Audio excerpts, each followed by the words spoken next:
Ma'am, with all due respect, this is a live fire kill house, not a community bake sale. I need you to stand behind the yellow line before one of my boys mistakes you for a pop-up target. The words, slick with condescension, echoed off the concrete walls of the training facility, each syllable a small, sharp impact in the tense air. The raw recruits of Echo Squad, barely men, shuffled their feet, and a few of them coughed out nervous, sycophantic laughter. They looked from the source of the voice, Sergeant Frank Deckard, a man whose personality was as loud and abrasive as the camouflage pattern on his uniform, to the subject of his scorn. She stood just inside the doorway, a clipboard held loosely in one hand, her presence as quiet and unassuming as a shadow.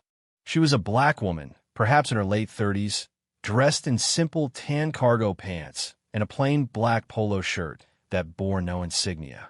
Her hair was pulled back in a severe, functional bun, and her face was devoid of makeup, a canvas of calm observation. Sergeant Deckard puffed out his chest, a caricature of military authority, his jaw working as if chewing on his own importance. He saw a civilian, an academic, a box ticker sent from some Pentagon department to write a useless report. He saw a woman on a man's turf. He saw anything and everything but the truth. The crowd of young soldiers laughed, a wave of nervous energy seeking release. They were eager to please Deckard, their gatekeeper to a world of warrior prestige they so desperately wanted to enter. His approval was a currency they hoarded, and if it meant laughing at a quiet woman by the door, they would spend it freely. But she didn't react.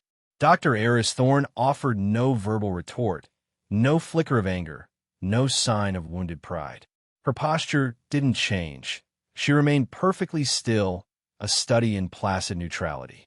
The only movement was a slow, deliberate blink of her dark, intelligent eyes. She simply gave a minute, almost imperceptible nod of acknowledgement and took a single, precise step back, her boots making no sound on the dusty floor.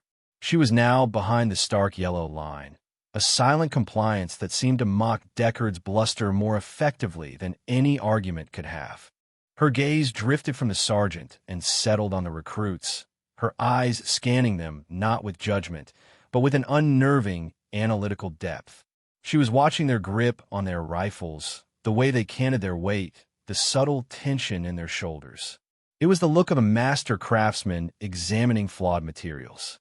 But when the base commander, Colonel Vance, watching from the smoke glass observation deck above, saw the way she stood, the subtle, perfect distribution of her weight, the relaxed readiness in her hands, a stance he hadn't seen in 20 years, a cold knot of recognition tightened in his stomach. He leaned forward, his eyes narrowing, a forgotten call sign echoing in the deep recesses of his memory. Down on the floor, the world was a stage for Deckard's ego. If you believe that true strength requires no announcement, type silence below. The air in the Hogan's Alley simulation was thick with the smell of spent brass, sweat, and the electric tang of ozone from the complex targeting systems. It was a labyrinth of fabricated peril, a place where teenagers in uniform were supposed to transform into unflinching decision-makers. Sergeant Deckard paced behind his line of recruits, his voice a constant, grating engine of criticism. Martinez, you're holding that rifle like it's a dead fish. Do you want to kill the bad guy, or slap him with a trout? He smacked the stock of the young man's M4, making him flinch. Patel, your sight picture is all over the place. Are you aiming or trying to count the angels on the head of a pin? To Deckard, motivation was a blunt instrument, and he wielded it with the subtlety of a sledgehammer. He believed pressure forged diamonds. He failed to realize it mostly just crushed coal. From her position behind the yellow line, Dr. Eris Thorne continued to observe. Her presence was a silent rebuke to the chaos. While Deckard's energy was explosive and outward, hers was implosive, a gravitational core of absolute calm.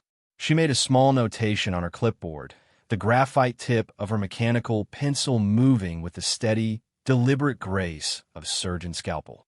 She wasn't just watching the recruits. She was dissecting the entire process, cataloging the inefficiencies, the flawed pedagogy, the way Deckard's shouting actually degraded his soldiers' cognitive function under stress rather than enhancing it.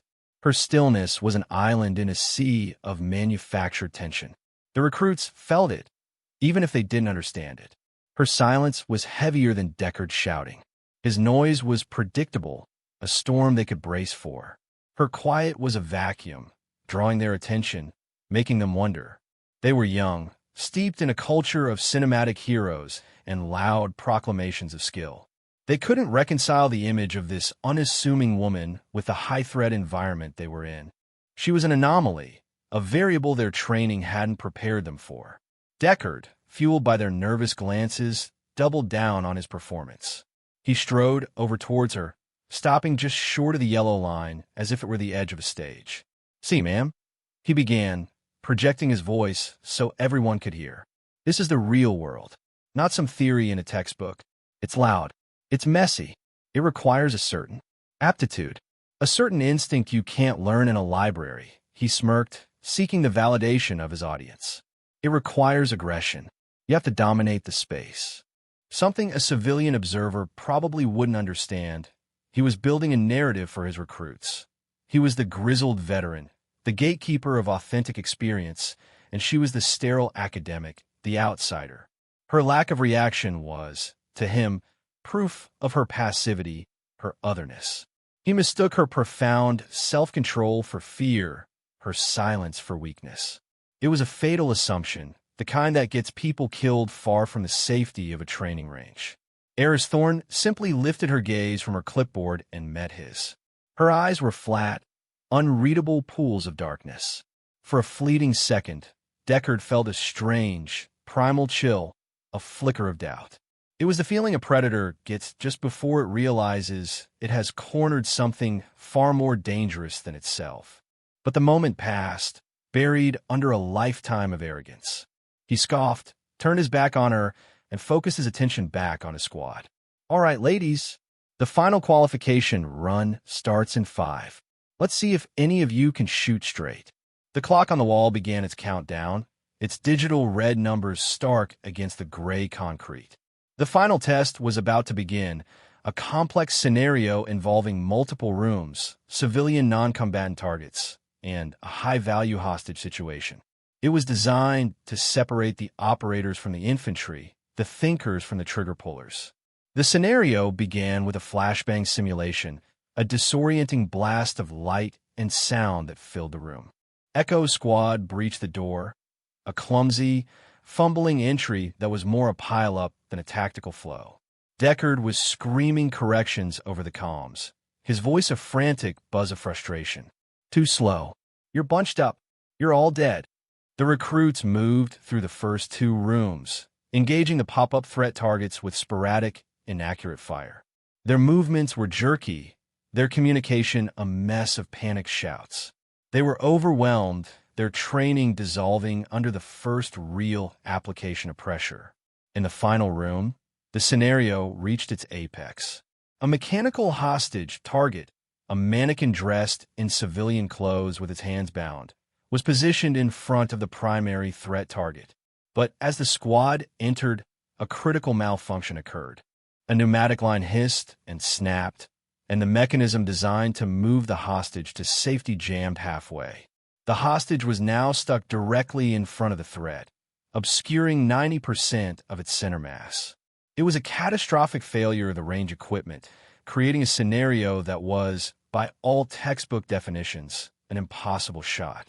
A no-win situation designed to test a soldier's most important skill, judgment. The lead recruit, a young man named Peterson, froze. His rifle was up, his red dot sight hovering uselessly over the face of the plastic hostage. He couldn't shoot. Protocol was clear. You never fire if a non-combatant is in the line of fire. His squad mates froze behind him, a chain reaction of indecision. The clock was ticking down the final seconds of their qualification run. Failure was imminent. "What are you waiting for, Peterson? Solve the problem." Deckard's voice boomed from the control room speaker, laced with fury and disappointment. But he offered no solution.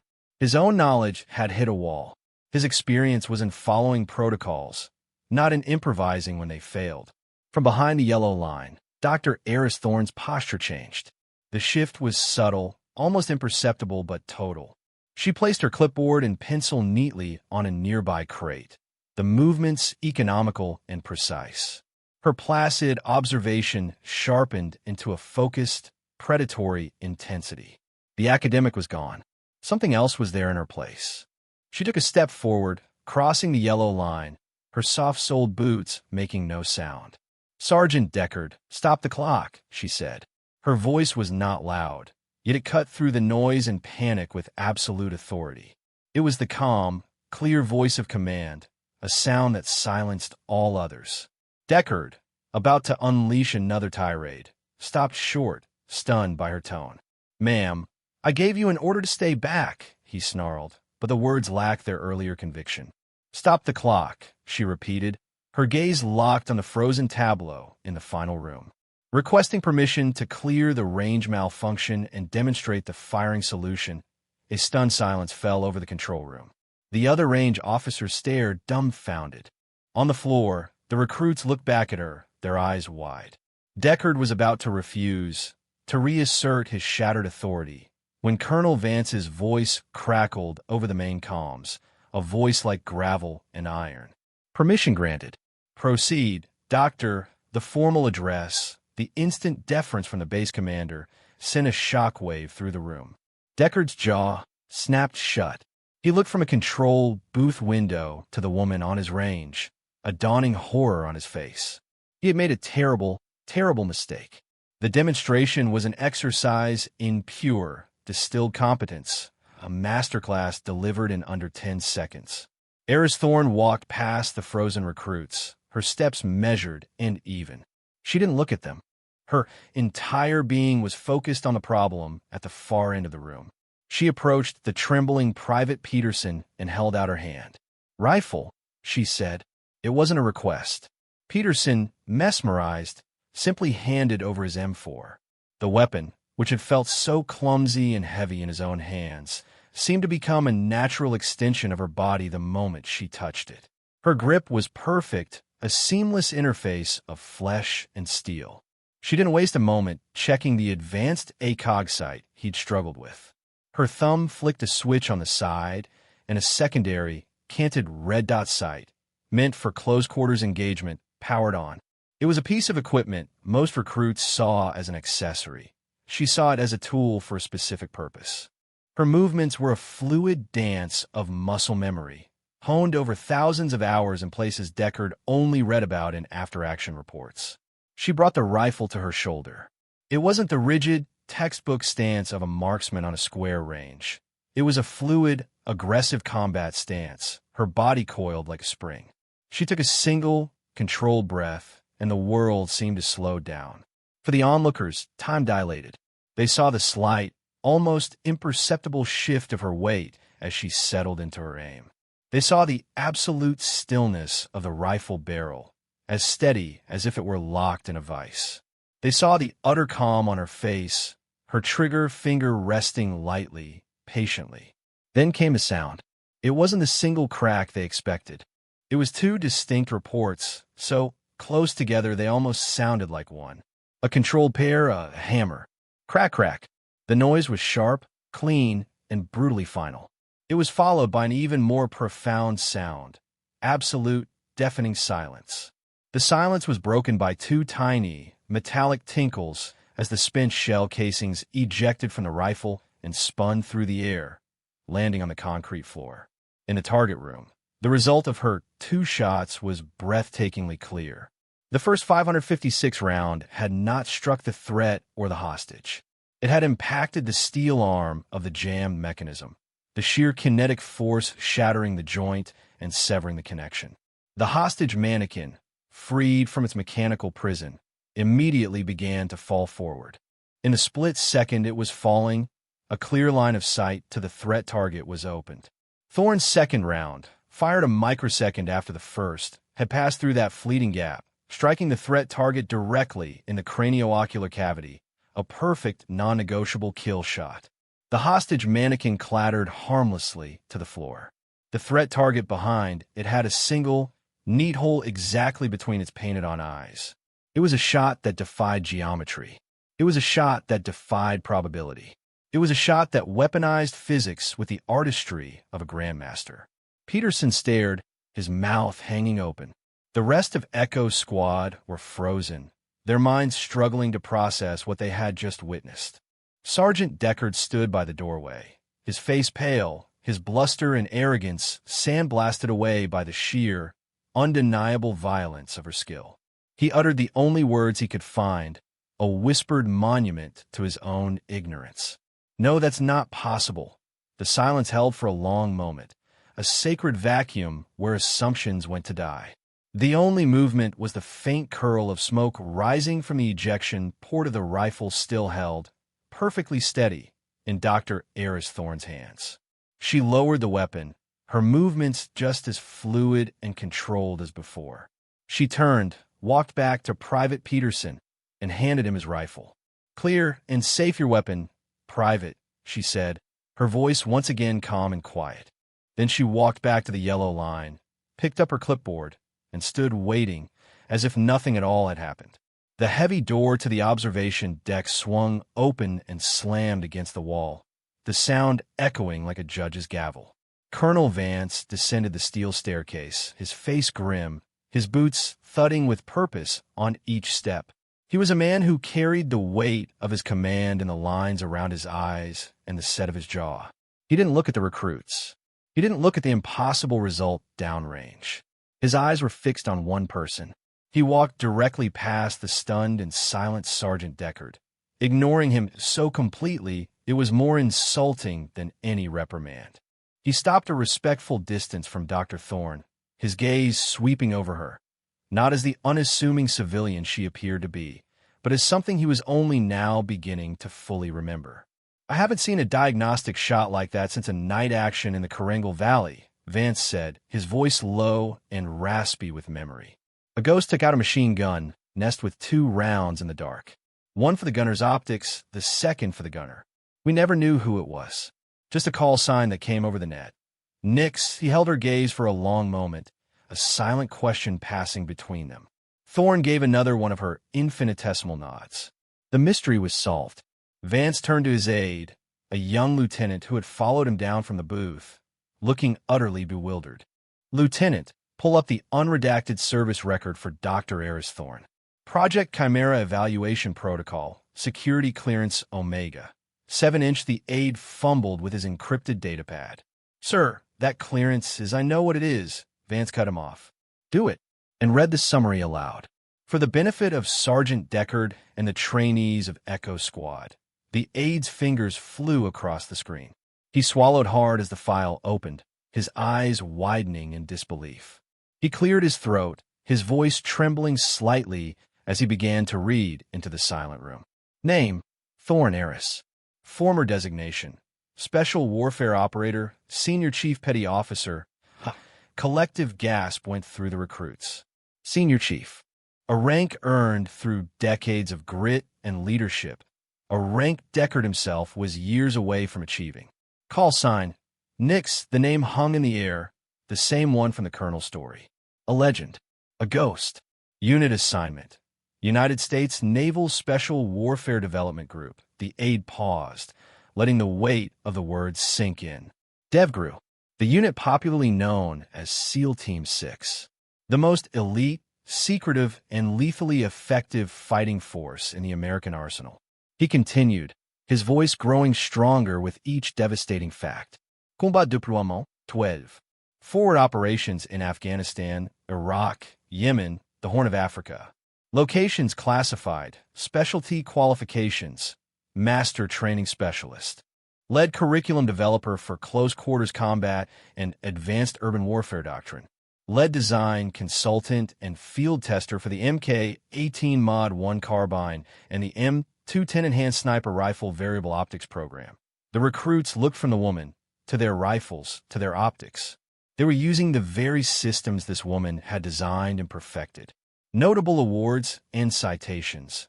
The aide read, his voice now filled with a reverence that bordered on worship. The Navy Cross. The Silver Star with 3 oak leaf clusters. The Bronze Star with Valor Device. The Purple Heart. The list went on, a litany of heroism that painted a picture of a warrior who had walked through fire and emerged time and again from the other side. Mission classifications. All operations designated Tier 1. All after-action reports are sealed at the highest level of national security. Service record concludes with honorable discharge following injuries sustained during. Redacted, the lieutenant lowered the datapad, his hand shaking. The room was utterly still, the air thick with the weight of revelation. The quiet, unassuming woman by the door wasn't a civilian. She wasn't an academic. She was a living legend, a quiet professional of the highest possible caliber, whose battlefield exploits were literally the stuff of classified history. Colonel Vance let the silence hang for another beat, allowing the truth to dismantle every prejudice, every assumption that had been made in that room. Then he turned to face Dr. Thorne. He squared his shoulders, his back ramrod straight. In a motion as sharp and precise as a rifle shot, he brought his hand up in a formal salute. It wasn't the perfunctory gesture an officer gives a subordinate. It was the deep, profound salute of respect one warrior gives to another, an acknowledgement of shared sacrifice and superior skill. "It is an honor to have you on my base, Senior Chief," he said, his voice ringing with sincerity. He held the salute until she acknowledged it with a slight nod. Then, and only then, did he lower his hand.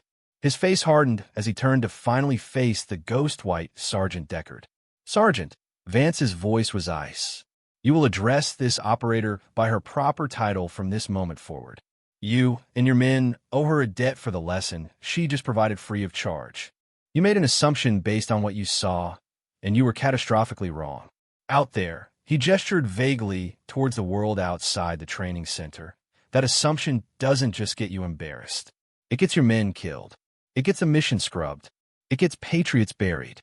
Lesson 1 of your advanced training begins right now, and it has nothing to do with firing a weapon. It has to do with opening your damn eyes. The story of what happened in Kill House 3 spread through the base like wildfire.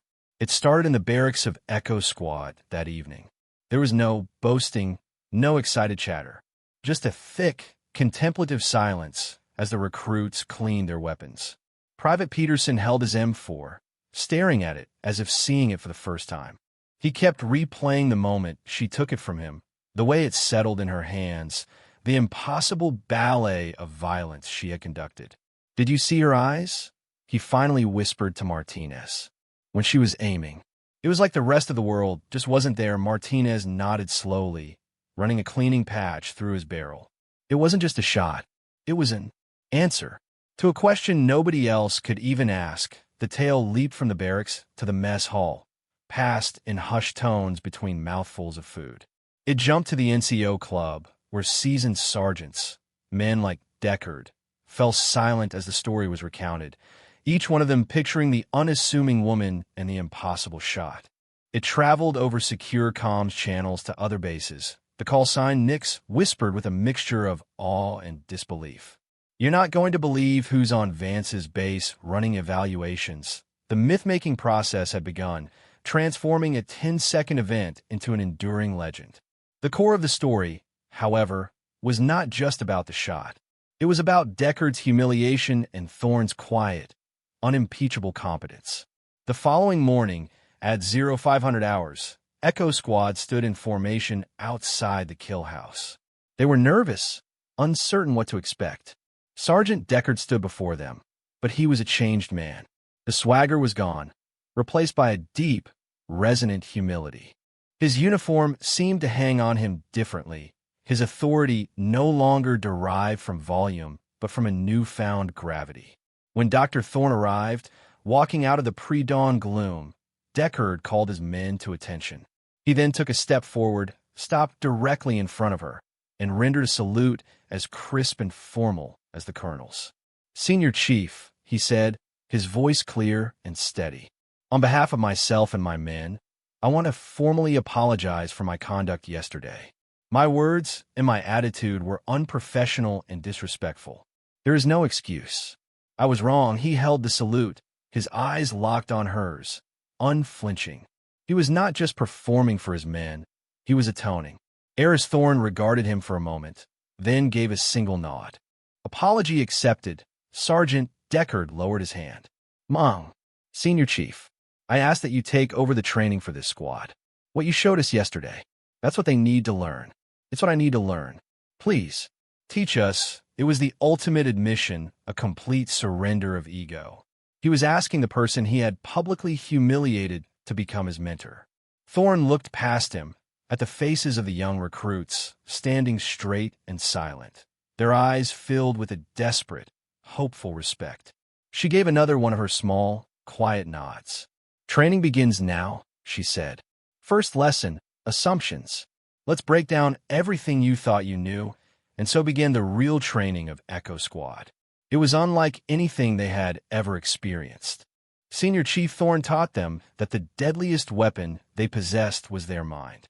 She spent hours teaching them observation, how to enter a room and see everything at once, the subtle displacement of dust on a floor, the faint reflection in a darkened window, the unnatural stillness of a person trying to hide.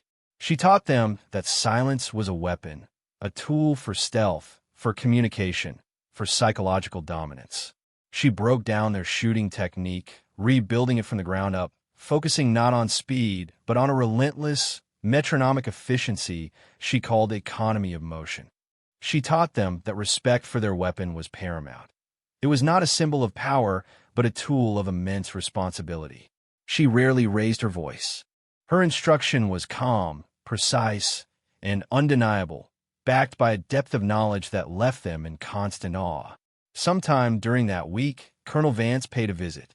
He found the two spent 556 shell casings from her demonstration on the floor of the kill house. He picked them up, their brass still glinting under the harsh fluorescent lights. A few days later, a small, walnut plaque appeared on the wall of the main briefing room, the room where every soldier on that base began their day. Mounted on the polished wood were the two casings, forever preserved. Beneath them, a small brass plate was engraved with a simple, powerful inscription, the Nix solution. Assumption is the enemy of survival. The artifact was complete. The legend, now, had a physical shrine, a permanent reminder for all who passed through those hallowed halls. 1 year later, half a world away, the lessons of Kill House 3 were being put to the ultimate test. In a dusty, sun-bleached city square, a high-value target was holding a child hostage, a human shield against the inevitable. From a rooftop vantage point 500 yards away, a young sniper lay perfectly still, his breathing slow and even, his heart a steady, rhythmic drum. It was Peterson. He was no longer a trembling recruit.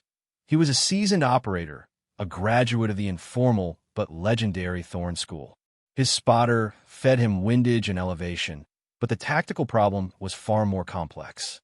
The target was moving erratically, keeping the child's body constantly between himself and Peterson's position. It was a shifting, dynamic puzzle with the highest possible stakes. For a moment, the old panic, the ghost of his failure in the kill house, threatened to surface. He felt his muscles tense, his breath catch in his throat. Then he closed his eyes. He didn't see the desert city. He saw a concrete room. He heard the quiet, authoritative voice of his teacher. Breathe, Peterson. The weapon is part of you. The silence is your ally. See the solution, not the problem. He opened his eyes. The panic was gone, replaced by an intense, diamond-hard clarity. He wasn't looking at the hostage anymore. He was looking at the spaces in between. He was watching the rhythm of the target's movement, predicting the brief, fractional moments when a new angle would present itself. There, his spotter whispered. Left shoulder, a 2-inch window. For half a second, maybe it was an impossible shot. A shot for a legend. Peterson didn't hesitate. He exhaled slowly, the crosshairs of his M210 enhanced sniper rifle, a weapon he now knew Senior Chief Thorne had helped design, settling on the fleeting sliver of exposed target. He didn't think. He acted. He let his training, her training, take over. The rifle bucked against his shoulder, a familiar and comforting recoil. The sound was swallowed by the vast, indifferent desert. 500 yards away, The target collapsed, a single, perfect round having found its mark without ever endangering the child. The mission was a success. Back on the base, the legend of Nyx had become institutional doctrine. In the main briefing room, a new group of recruits, just as young and nervous as Echo Squad had been, stood before a different Sergeant Deckard. He was leaner, his eyes sharper, the arrogant swagger replaced by a quiet confidence that was far more commanding. He stood beside the plaque on the wall, the one with the 2 brass casings. "Look at this," he told the new recruits, his voice low and serious. 2 rounds, 2 solutions. This is the most important lesson you will ever learn here. It's not about being the loudest man in the room. It's not about being the strongest or the fastest. It's about being the most competent, he told them the story. He didn't gloss over his own failure. He made it the centerpiece of the lesson. He told them about his arrogance, his prejudice, his catastrophic assumption. He told them about the quiet, unassuming woman he had insulted, and how she had dismantled his entire worldview with 2 pounds of trigger pressure and a lifetime of discipline. The most dangerous person on any battlefield, he concluded, his eyes scanning the faces of the young soldiers, is the one you don't notice. The one who doesn't need to advertise. Their skill speaks for them. Your job is to become that person. Quiet, professional, lethal. Never, ever assume you know who you're dealing with. His words now carried the immense weight of experience, the authority of a man who had been humbled and rebuilt stronger than before. The legacy of Dr. Eris Thorne wasn't just in her own service record, sealed away in some classified vault. It was here in this room. It was in the mind of a young sniper in the field. It was in the changed heart of a once arrogant sergeant. It was a living, breathing thing, passed on not through boasts and war stories, but through the quiet, relentless pursuit of excellence. True strength is not proclaimed, it is demonstrated. True respect is not demanded, it is earned through action. In a world saturated with noise, with loud declarations of worth and shallow displays of confidence, the quiet professional stands apart. They are the bedrock, the silent foundation upon which true victory is built. They understand that competence is a language spoken not with the tongue, but with the hands, with the eyes, with the unwavering calm of a spirit that has been tested by fire and found to be pure. The legacy of a warrior like Eris Nyx Thorne is not a statue in a park or a name in a history book. It is the continuation of a mindset, a philosophy passed from one soul to another. The understanding that the greatest power lies in the silence between the heartbeats, in the calm before the storm, in the perfect, undeniable clarity of a single, well-placed shot. For more stories where quiet competence triumphs over loud ignorance and where silent professionalism defines their worth, subscribe to Unknown Heroine Stories.